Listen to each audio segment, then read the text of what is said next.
ADC Undisputed title structure. All right.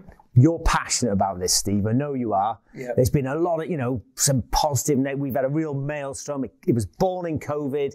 Yeah. People are scrapping for belts. The principle is that you can compete, globally, European, country, and regional. But you want people to have a bit of that, don't you? Yeah, that's what the nights are about. If you've been to one, then you'd have seen it yourself. But the nights themselves, the atmosphere is like no other. It's not just a normal darts match because there's something on it. All right, and that something on it is won or lost that night. Absolutely, yeah. And what you find is people are bringing out all their friends, their family to come and support them. It is a big occasion for them. So let's just recap. We've got a global belt. We've got European. Nationals. So at the moment, we've got England, Scotland and Wales titles. And then we've got regionals, which are... 16 of those in the UK. In the UK, okay. So I know you've got some belt vacancies or title vacancies now from tour cards and whatever, but you've got some exciting games coming, haven't you? Yeah, we have. We certainly have. So, at the moment, the belt structure, all the belts sort of live in the UK, which we don't see that happening. Obviously, as we explained earlier on, we're expanding across the world and, our systems and the belt structures will be in places there as well. So, for instance, the global belt is held currently by Jared Cole. We've had interest from Germany and Holland for his belt. So, again, it's something that's going to grow and grow. But again, from a regional level, you can get involved all the way to the top. So this is really about helping venues put something on. So darts venues who could put something different on as a night to bring people to the venue and really engage in a passionate darts night, really. But the glorified challenge matches, if you like. You're saying that I'm saying I'm better than you are. And I'm willing to put my money where my mouth is. So you could arguably say, where you've got... There's some pretty good matchups in darts we could all think of where people are like, who's the best in Yorkshire? What a great game that'd be. Yeah, but just the social media content, it can spring. We'd have to bring Dennis Priestley out of retirement, Mike. Yeah, why not? But I just said that the conversation doesn't stop, and people always have an opinion of who's best in their area, who's best in Wales. Who's best in Bristol then? Steve Brown. No, yeah. So if anyone's out there fancies Brownie for the regional, he's not playing much anymore. He's an admin boy. I might be the best player in my own house at the minute. So. Yeah.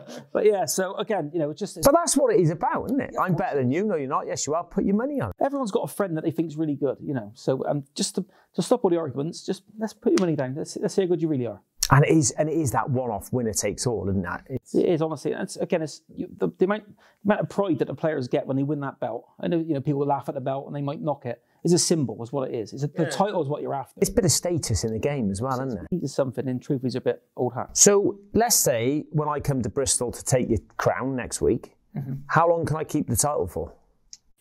As long as you keep defending it. Or so if someone like says next week, have I got to accept it, or can I defer it, or what's... It has to come through us first, and then we would sanction the event. We look at who the player is, and what the offer is on the table, where the venue is, and who's going to be responsible for running the event.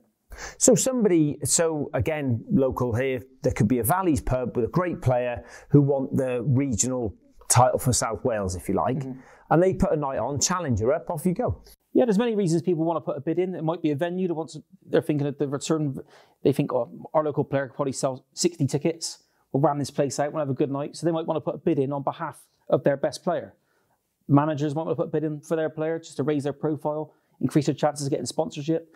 And again, performing under pressure again, isn't it? And it's that thing that, you're actually saying, I'm better than you.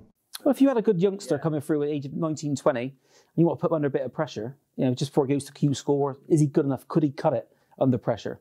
What better environment to put him in a hot kitchen like that? So where do I get involved? Where do I make my Bristol bid? So firstly, it'll be through the website. We're going to be introducing a new website soon that'll be it'll simplify the submitting process, submitting a bid.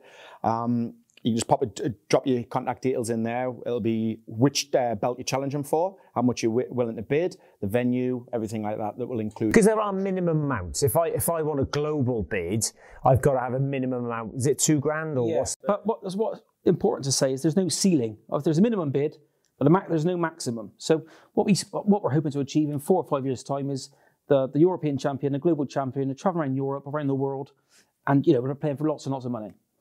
Which in itself creates a market. Well, yeah, it does if you think about it, especially if, someone, I know there's limitations of players with rights on TV and stuff, but if we ignore that fact and there's some really big names who want to, and backed by challengers, you could get some really serious titles. Of course, and it's not just about the titles, the title matches. Underneath that, it's like a boxing card or a UFC card.